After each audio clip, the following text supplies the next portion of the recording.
Happy Monday. Happy lunar eclipse. Did you see it? Yeah. Woo! It's so magical. So juicy. Such a juicy week. And then it culminated on Sunday with that moon. And there is so much energy beyond what you see with the moon. They're having these, what they call a wave X of just major sun solar storms, unlike we've had in a very long time. And I'm going to talk a little bit about that. There was a man, a scientist in the 80s, and he was a professor. He had all these people sitting in front of him. He goes, I want you to tell me, what is the one thing that decides whether a war happens or not? That decides whether you're going to get along with people or not? What is the one thing? And they had all these different answers. The first thing I thought of was love. No. Space weather. And then he went on to show how when these certain things happen with these flares from the sun, the stock market goes down. And it is like scientifically proven. The war started when the gamma ray hit here, and it's like unbelievable. Now, you can feel like, oh my God, then what power do we have? We have a lot of power. Once we can see, the great thing is what it's talking about is how light, and then he went on to study how light and sound affects DNA. Because sometimes we get very with the science and doctor community that, oh, that's your DNA, that's the way it is. Well, they're proving, no, that's not true. You can change your DNA with two things readily, light and sound. And so that is what we're interested in Kundalini. We play a lot with light through sound. The sound we use is mantra and the gong. But let's talk about mantra. Mantra is a command language. It is for one purpose, to talk to you and God, and that's it. You're not going to go, hey, Makunde, you naughty little... You're not going to curse somebody out with Gurumukhi on a hole. It doesn't work. It wasn't built for that. And, a lot of times, Yogi Bhajan said this is so true. He goes, we have a great blessing in the West because, a lot of Gurumukhi, obviously it comes from the Hindu and the Sanskrit language, so they have a pre-emotional kind of relationship with that language anyways. I'm talking about people from India. One of the blessings of us is we don't. It's new to us.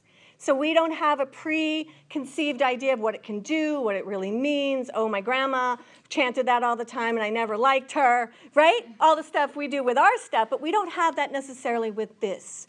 So it's fresh.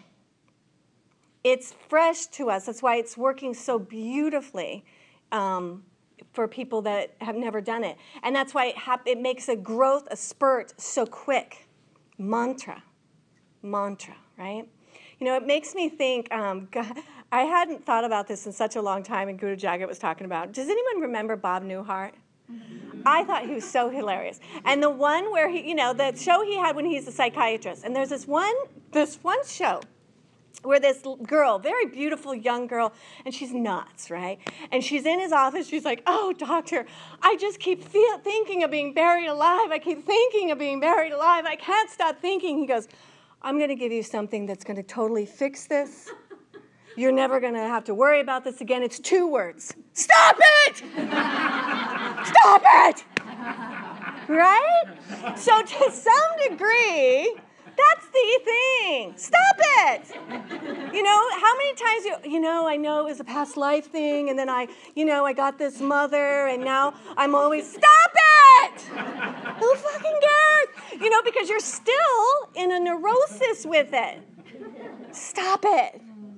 The longer, it's like Hardy Jeevan, my teacher in LA, he's just an old little mad scientist. I love him. And he says it so simply. He goes, you do that, what happens? You have a bigger experience of it. The more you focus on what's wrong, the bigger it gets. It's not that you don't know that something's wrong, but your job is to notice how to make it right, how to heal it, how to get around it, whatever. It's like that old story, right, of the person walking down the road, and there's a hole in the middle of the road, and they fall into it. And the next day, they get up, they walk down the road, and they fall into it. Finally, about a couple weeks later, now they're inching around the hole, but their whole life is about the freaking hole, right? Until one day something happens, they never walk down the street again. So we all have that neurosis, that thing we need to stop it. And I think that's what is so beautiful about Kundalini. It's not a coddling. Stop it. I'm sure you've talked about it enough. And the thing is if that worked, we'd all be going, yeah, talk some more. But it doesn't. So let's stop it, right? And then the thing is, too, we've known this a long time. If you read some of the old reports from Carl Jung, he knew then the psychology was flawed. And all he really had was a couple things in his bag of tricks and drugs.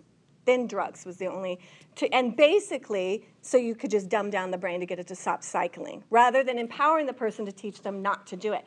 And even Carl Jung talked about the uncoiling of Kundalini, how it was the greater power of any human's life. He knew it then. He said, but people won't want to do the work. And I feel like maybe they didn't know Yogi Bhajan or something. I just feel like that, because I don't know. It doesn't seem like this is that much work. And even somebody who only comes to class once a week gets a huge benefit. So I think that that's the good news. It's like, this is not a religion. This is not another thing to make yourself feel guilty for. This is a technology that you can use to make yourself happy, simply.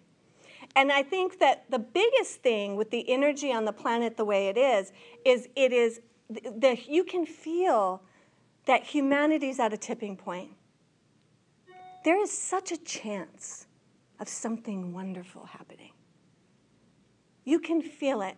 I think sometimes even when I see the awful things sometimes, you can sense how even the people engaged in that are done. They just don't know how to not be that anymore.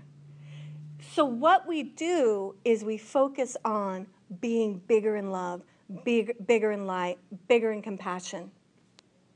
You should have an obsessive thought, not being buried alive, but serving God. And what is your dharma? Dharma, Yogi Bhajan said, that's the thing that wipes out karma. If you do what you're supposed to do in life, it doesn't matter that you got the divorce and you didn't, it doesn't matter. You just start doing, and how you do that, sometimes we make too big of a deal of it, serve others. Serve something greater than you and do it on a consistent basis, and your ego will get out of the way and you will find you're in Dharma. And how you know is because you're happy. You're happy.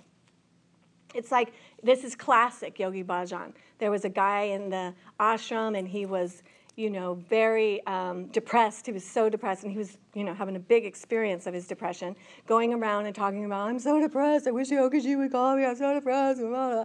So Yogaji finally calls him 2 a.m. in the morning. He picks up the phone, and he says, I heard you're depressed.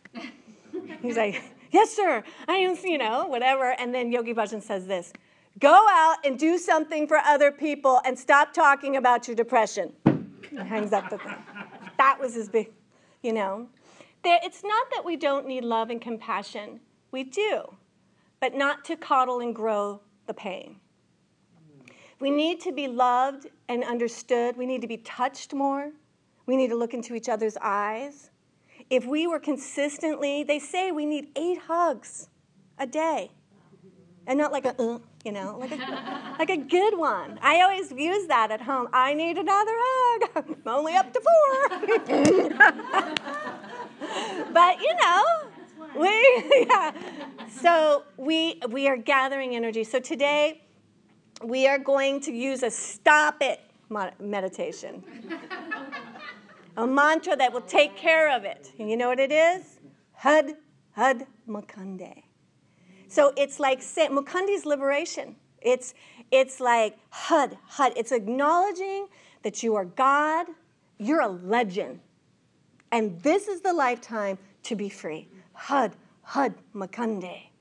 I have a friend in the 300, and she loves all this yoga. She goes, why do you guys chant the same thing over and over? And, it is kind of repetitious, but isn't your neurosis pretty repetitious? It's intentional. There's chanting in all the yogas. It's intentional the way the Yogi Bhajan did it. It's all about rhythm.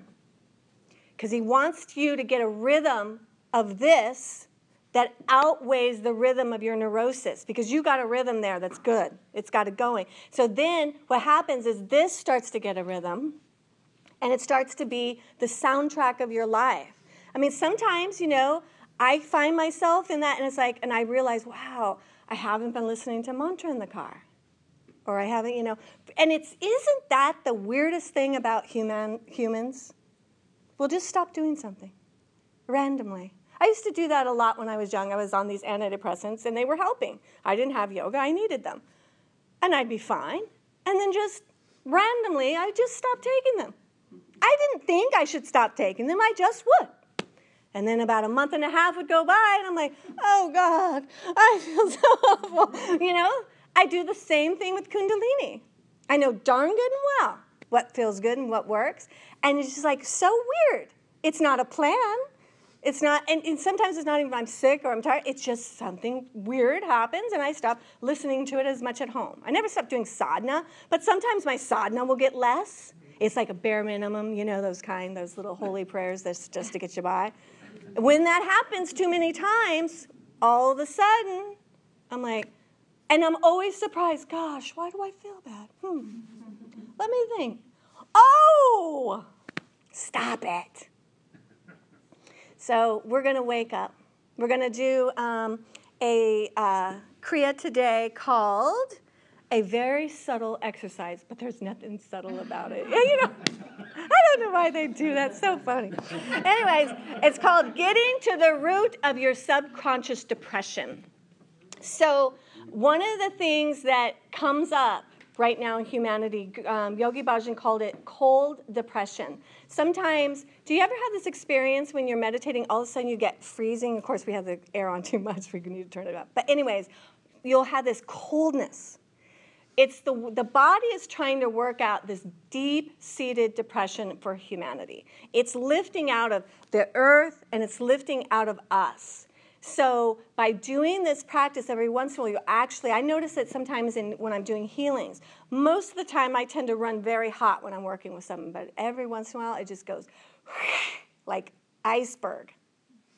And that's because this is that moment for that person that they're going to unload some of that cold depression. So, the biggest part of our depression is that we aren't being ourselves. That's what makes us sad. It breaks our heart. And to the degree that goes on, sometimes you can have a job that you don't like, be married in a situation you don't like, even eat the way you don't. It's so weird. I remember when I was really young and married to my first husband, when I was leaving, how I didn't even know who I was. I didn't even recognize my life. I was doing all kinds of things. I didn't even like that kind of music. Like, he loved Dan Fogelberg. He's okay, but I don't. Then here I had all these Dan Fogelberg freaking CDs. It's like sometimes that happens, a lot of times to women, where we get so wrapped up in a situation and we wake up and go, you know what, I don't even like Thai food. I don't, what the hell? Why am I doing all this stuff? And it's like, no one made you do it. It's sort of that very numbing depression that goes on in humanity. All of us, it's just like lingering there. And the biggest thing with depression is I can't make a decision. That's the hardest part. And you think, oh, I'm just not good at it. No, it's the cold depression. It makes us feel like we don't know ourselves, so we have no decision. And so that's why we do Kundalini, and that's why this sutra that we have this year is called When the Time Is On You, Start. That's so good for our depression. Just start. And the pressure's off. Like, just start a hobby. You don't have to change your whole career. Or just start looking for divorce lawyers. Or just start something, whatever it is that ultimately you're going to do. Just start. And now start talking to yourself and saying, I love you. I'm God. I am powerful. I am going to make this decision. I am worthy. And you outweigh the cold depression. Okay? Because we need you to be awake. Being happy is no little thing. You can look at it very logically. Who's got more energy and power to heal a situation? A depressed person or a happy person? Happy wins. And the people that are the most happy, they're happy because of nothing in particular. They don't really care about where they live, and they don't have to have a good car, and they don't have to eat what they want all the time. They had that inside them. They're like a smile millionaire, like Yogananda said. They're just happy because why? They know God, and God's here. And that's, freedom. It's liberation. What we really want is liberation. So let's liberate ourselves right now. Put your fingers on the ground and take a deep inhale through your nose. And exhale.